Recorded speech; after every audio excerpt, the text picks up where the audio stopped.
Good afternoon, everyone. This is Sanne and Cedric from the Student Response Unit, and we are presenting SRU Audio, which is hopefully the start of a series of podcasts around a range of topics that we find interesting and compelling for our audience. So this afternoon, we have with us Victoria, who already posted an introductory yoga video on our page a few weeks back. Victoria is currently a master's student at ESADE in Barcelona. She is a good friend of mine from our years as undergraduate students in the United Kingdom. And she has recently become so very engaged in yoga as a tool for self-betterment and just and she's passionate about that. And she has a page, Flow with Vico, currently on Instagram that we will put in the bio, which documents that. So welcome to Victoria. Pleasure to have you with us. Cedric. Pleasure to have you with us. How are you today? I am very good. Thank you very much for having me on your podcast about mental health. It's a topic that really appeals to me, obviously, and I'm really glad to be speaking here today. Brilliant. And so with us, obviously, obviously, thank you so much. And we also have Sanne with us. So excellent. Let's get into it, shall we? So I think the first question, Sanne, I'll let you have that one. Yeah, I was wondering because obviously Cedric knows a bit more about you, but I just heard that you've been into yoga for quite a while. But how did you actually get into yoga? How did you start?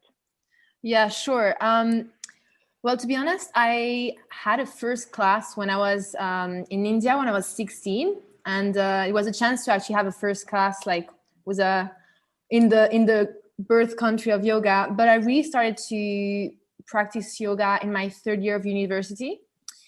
And the reason for this is because I started to experience a lot of anxiety in my first year of uni. And I was kind of looking for ways to feel better, reconnect with myself, reconnect with my body, with my mind. And yeah, to be honest, like since I started, it's been really like, for me, a really healing tool and an amazing practice and that I hope to keep for all my life.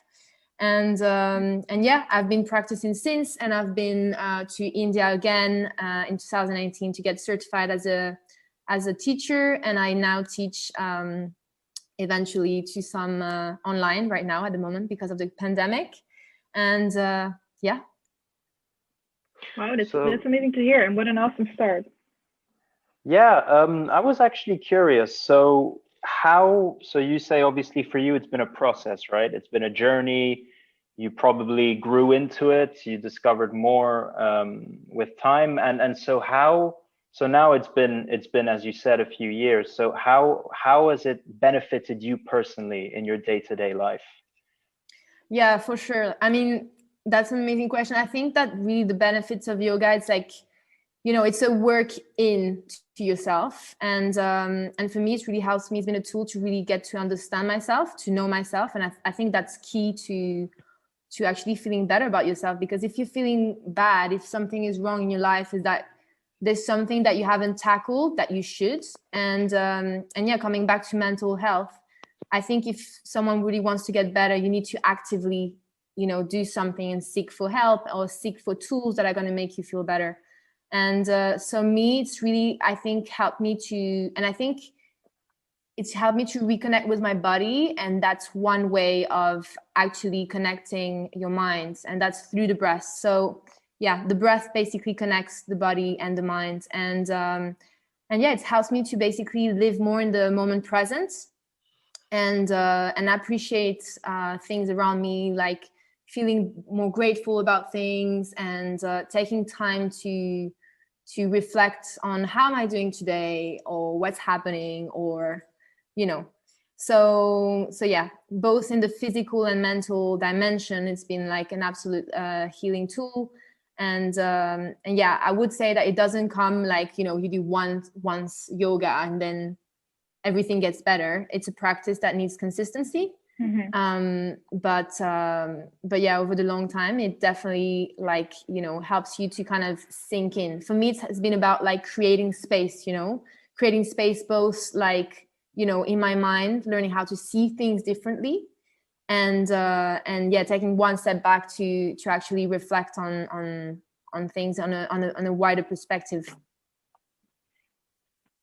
Wow, it's very interesting. There seems to be quite a lot of benefits to practicing yoga.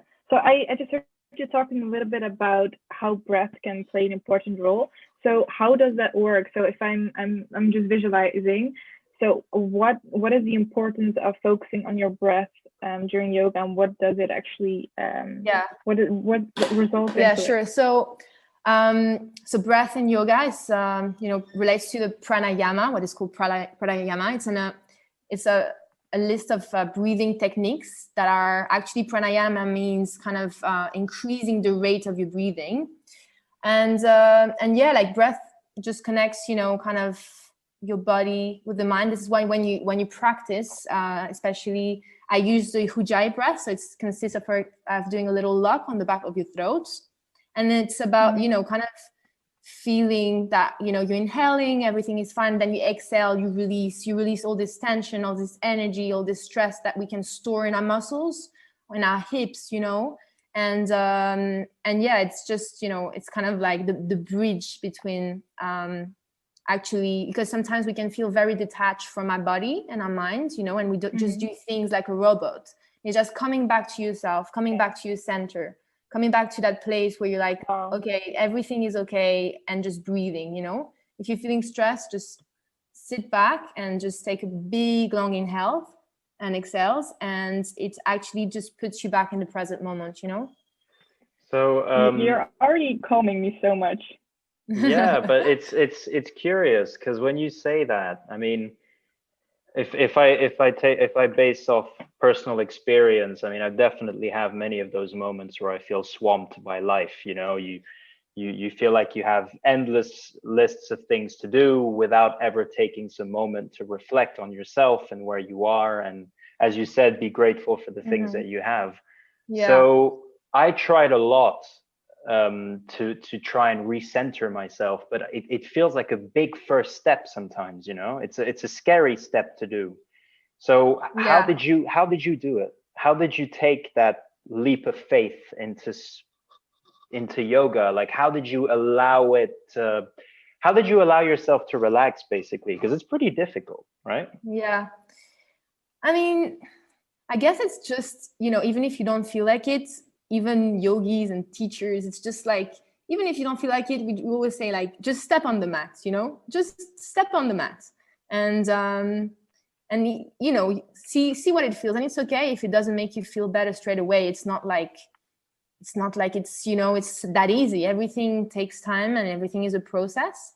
And but yeah, it's just about the aim of yoga is to unite your spirit, mind, and body. And it's also to reduce the fluctuations of the mind. So we have so many things happening in our mind. Our brain is, the most mysterious thing we can have in our body. And actually, it's about being like, I'm going to get to know what's happening in my brain. And I'm going to actually stop the fluctuations of my mind.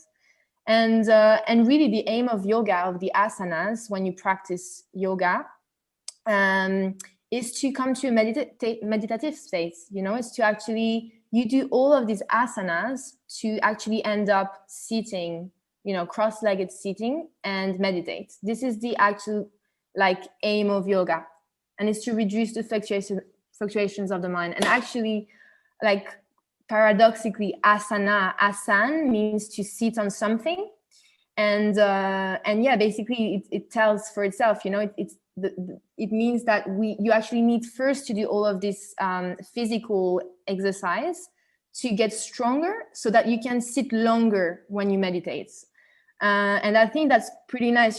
So I think as well, we need to remind ourselves that yoga is not about being flexible and doing all of these crazy poses. Although it can be super fun for some people, this is really not the aim. The purpose is to find peace and reduce those fluctuations of the mind, and control your brain, and let go. No, I wouldn't say even control. I would just say let go, and not letting anything just get stuck with you, and just feeling that everything is okay. That's yeah. I mean, that's for me, it's always been very difficult, and even the few times that I tried, I mean, as you know yourself, but it's incredible. I can't help but see the benefits, and everybody who does it, who actually commits time to it, never regrets it. It's like going to the gym. They say you never regret working out. Well, nobody ever regrets a session of yoga. But I do feel that there's this mental barrier sometimes, for people to truly commit to it. And yeah, I was just, I find it funny. I think I can. Yes, Anne.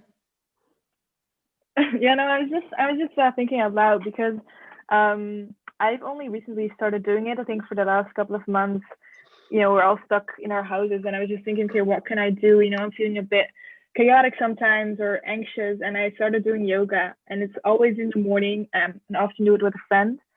And I at first I was like, well, I'm gonna put my time in this, but I just started doing it for like 10 minutes at first, and just these 10 minutes, it felt like a smaller barrier than going full in, like doing extremely long sessions. And even like those short 10 minutes would even give me like the very calmness to start my day, because it's those very calming movements you're making. So just thinking that at first, it also felt for me like, it's a big step, and you're taking so much time. You're already very busy, but when I just started doing it for short periods of time, the step felt much smaller.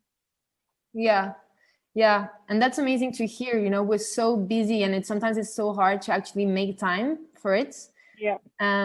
But once you do, even if it's 10-15 minutes in the morning, even if it's nothing, it's when you start feeling that maybe calmness that you talked about, or that peaceness, it's about remembering, like, it's here, and I can always go back to this, and it's trying to keep that moment of calm or peaceness for the rest of your day, and also setting intentions for your practice.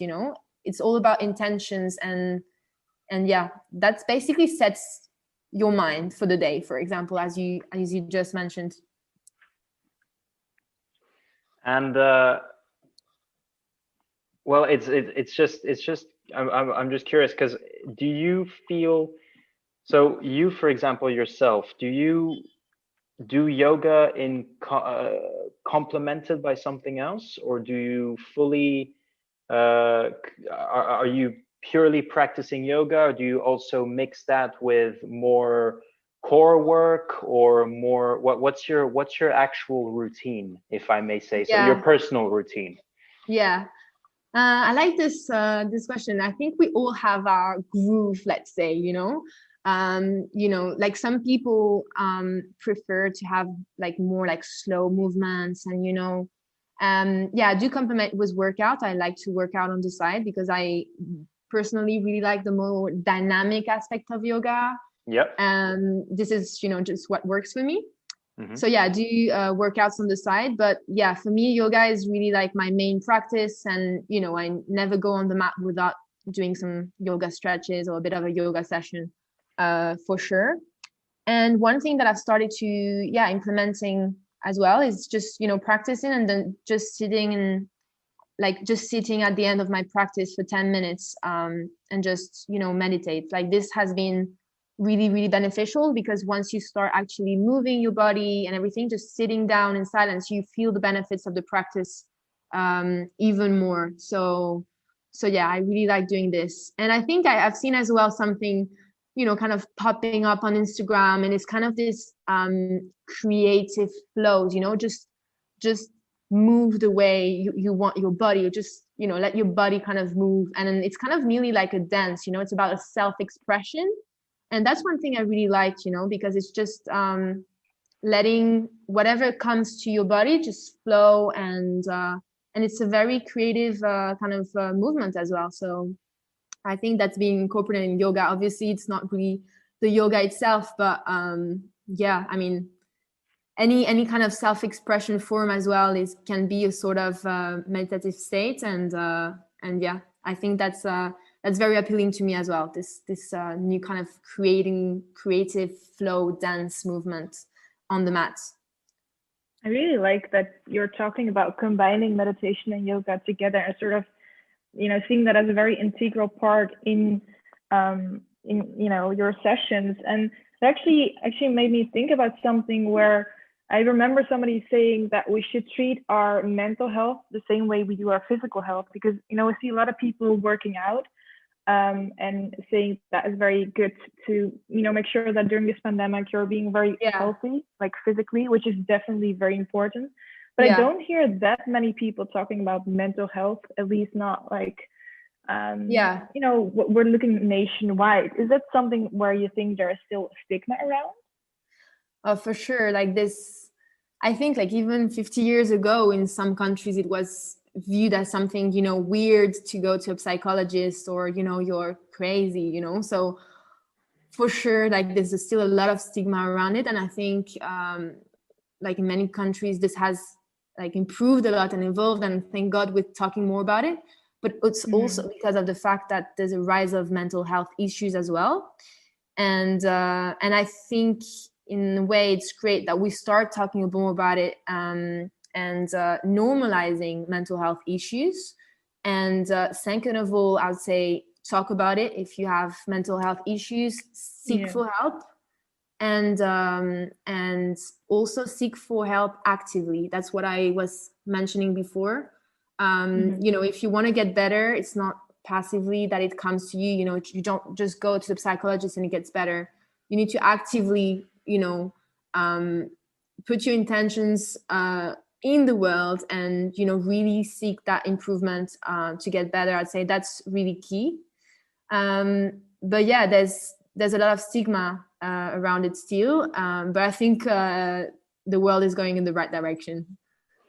I find that actually super interesting what you just said, and I would like to circle back on actually on Instagram, because you have now established an Instagram page with last time I checked over 900 followers, if I'm not mistaken. It's obviously a considerable number, and it's very positive content, and it induces positivity and creativity, and obviously your name Flow with Vico, it instantly sort of appeals to this desire to be active. But was that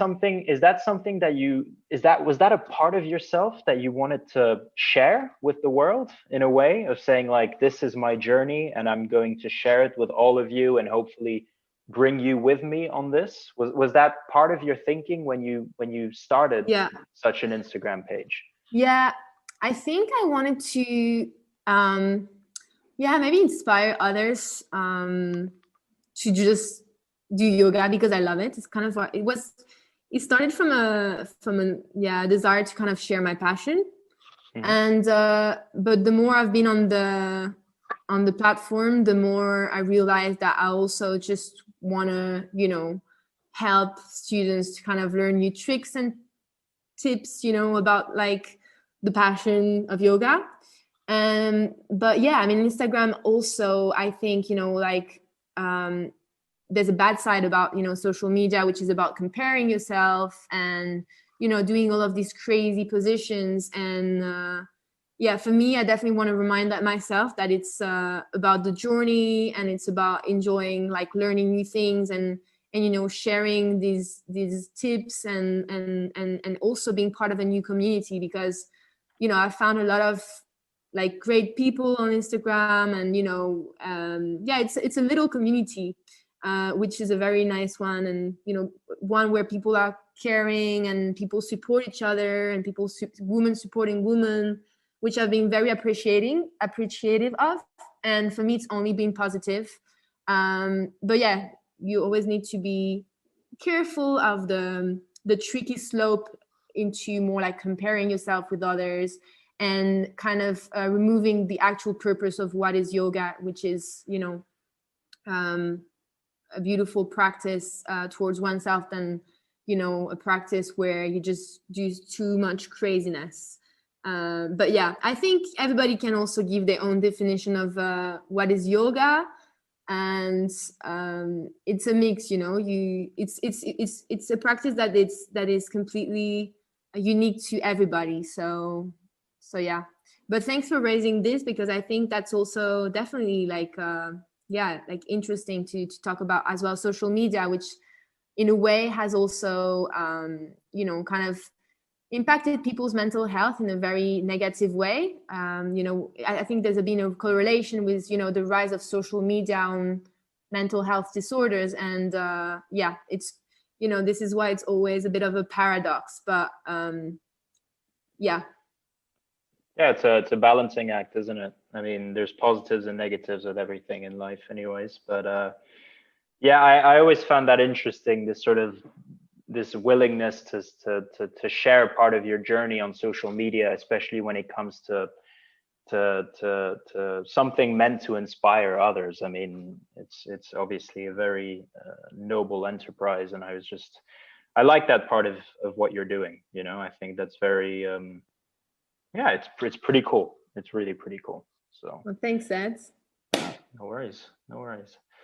And the question that I wanted to bring, it's maybe not in line with what we discussed before, but I think it's a question that I had for you, Victoria, which is, at least in my circle, social circle, I feel like there is still a stigma towards yoga and the fact that it's not really a manly thing to do. And it's you know, I'm not saying it's you know, I'm just saying that this is a stigma that I still observe all over in the world. You know, I see that on social media. I see that in the way people think. You know, usually even when you see TV shows and adverts, yoga equals women. You know, it doesn't really equal a man. So I obviously, this is, you know, one of society's many stigmas and sort of preconceived ideas. So I was just curious to see if you, throughout your years, did you notice something along those lines, or can you, on the opposite, say that it's completely wrong and that you've seen equal motivation from men as well to do yoga? But I was just curious what you felt like, what you have to say about that. I mean, definitely it's a community which is mainly of women. If we probably put that on it, probably 80% of women, if not more. And I mean, 80% of women, I would say, in the Western world. And this is where it is, because I think like society has taught men to not show their vulnerabilities that much. And, you know, you got to be strong, you're not allowed to cry or show your emotions. And you know, I think yoga is kind of associated with more like of a spiritual practice where you talk about emotions, where you actually put your vulnerability on the table. And I think that doesn't appeal that much to men because they're not used to doing that. And I think this is very particular of the West. But that being said, there are more men and men doing yoga. It is a thing. It's actually, I think, becoming a trend even. Because, you know, I think that I would say that men even need more yoga than women if they are the ones who struggle more to connect to their emotions and have to kind of, you know, put all of this, their vulnerability and hide their vulnerability somewhere really deep down inside them. So yeah, I think hopefully over time more men will come into the class. And it's just about being open-minded, you know, like, you know, it's just about being open-minded and not completely associating with yoga with something so spiritual. You know, it can be not spiritual if you want it to. And I've always seen in classes that guys usually don't like at all the more spiritual part. They don't like the chanting. Really? They don't like, that's the part of yoga that they are always kind of running away from. And which, I guess it is understandable, but if they don't like that much, and, you know, fair enough. But I would I'd say that, yoga is for everyone, of course. So just give it a try. But yeah, I remember one time I saw a rugby guy just coming into the class, and I love to see that because it was just someone who wanted to kind of gain flexibility and kind of combining his rugby practice, you could see, with like yoga. And I thought that's great, and this is how it should be. And we shouldn't be looking at guys doing yoga like, oh, what is this, like, no, it should become normalized as well, of course. Yeah, well, it's I think for sure it should be normalized. And I think it's really, really good to hear from you saying that there are so many different types of yoga which can suit different needs, different profiles, different people, in such a way that yoga can be for everyone. And I think speaking from some people from my own environment, where I think that they think that yoga is not something for them, or not something that would suit their needs, or what they perceive yoga to be. So hearing from someone like you with a lot of experience, it's great to hear that there are different types of yoga and there are different ways you can practice it. Yeah, for sure. And one of the main reasons why students are actually scared of trying is because they're like, oh no, I'm not flexible, or I can't do it, like. And that's the main thing that we should actually communicate to everyone, is that you don't need to be flexible at all. Actually, it's better if you're not flexible, because you have more time to feel like the progress. It's about it's about the journey, so that's like one of the main things. And yoga is for every type of body, is for everyone. We always say one thing: you just need to be able to breathe, coming back to the breath. So as long as you can breathe, you can practice. I like that. As long as you can breathe, you can do it. Yeah. I mean, to be honest, I when I started, oh my goodness, I was so like, I am really not flexible. But it's great to have noticed that certain poses, which are like very basic poses, but now suddenly there's just a little bit more movement and a little bit more flexibility. Yeah. Which is awesome, because that's a great motivation. And even like most of the time, I only do it for like 15 minutes. And even doing that a couple of times a week, there is progress, which I think is, probably a good motivation for other people out there, that if I can do it, anybody can. Exactly. And it's about celebrating those little things, like, great, I can do this, great. Like for me, I always, one thing that I felt the difference, like I could carry my shopping bags more easily, and I was like, oh, that's great, like I'm not struggling that much anymore. Not what I would have expected, but yeah. So, oh my goodness, that is awesome. Yeah. Well, I think I was thinking about, so if there was someone sitting in front of you, which who had no idea what yoga is or what it can actually do for your mental health, like in one sentence, what would you tell that person, or 2 sentences? Of like, why would it like improve your mental health, you say? Yeah, exactly. Yeah.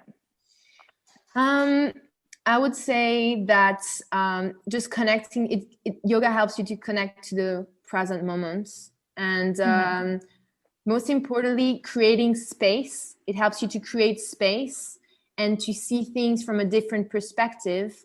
And it helps you to shift from judging yourself to actually observing yourself. And it's a shift that also comes from shifting from fear to shifting towards love, so it's doing that path, that journey from growing from fear to love. That's one thing that my mom always said, and I love that quote. It really resonates with me, because it shows that the opposite of love is not hate, but it's actually fear. So yeah, so that's what I would say. This is how it will help you.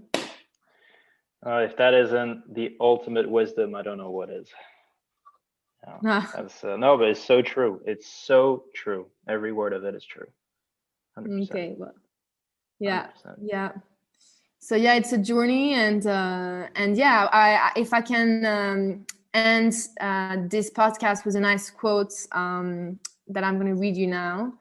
It's from Kino McGregor, and it says, change only happens in the present moment.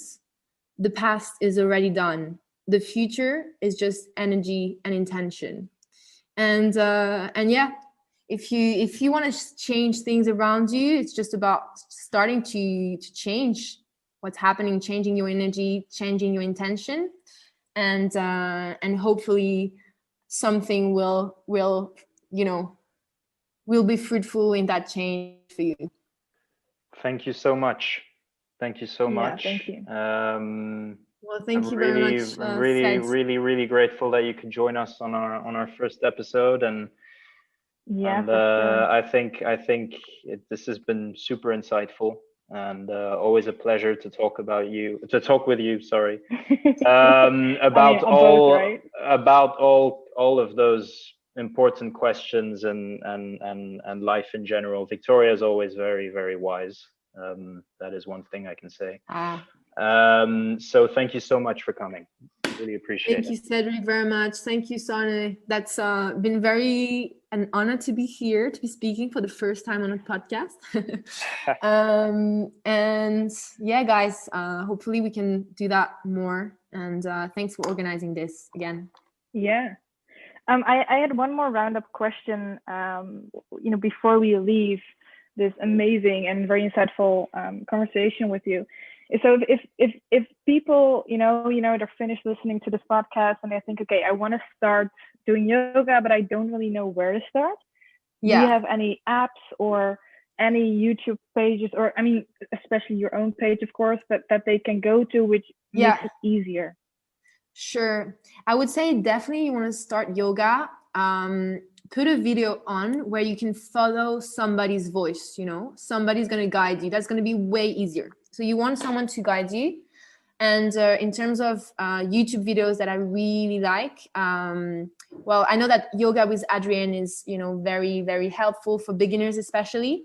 So Yoga with Adrienne is, great introduction to the practice. She speaks very softly, and she's great.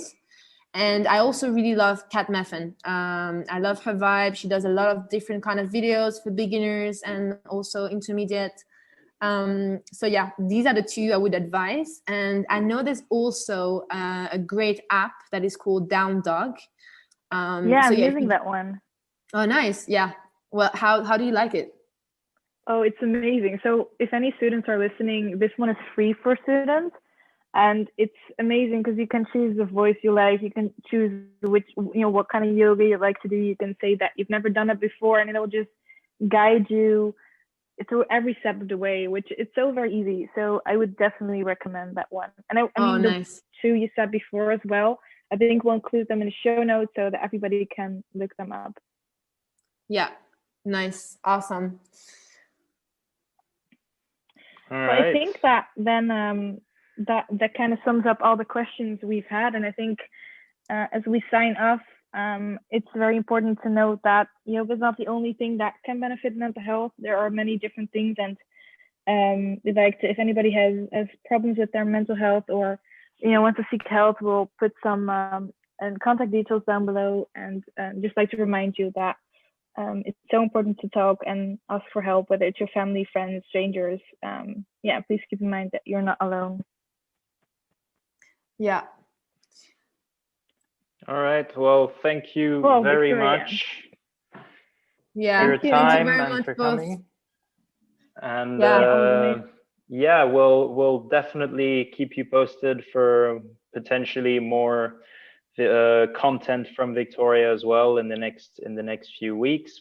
And thank you all for listening. Thank you everyone. Have a great journey.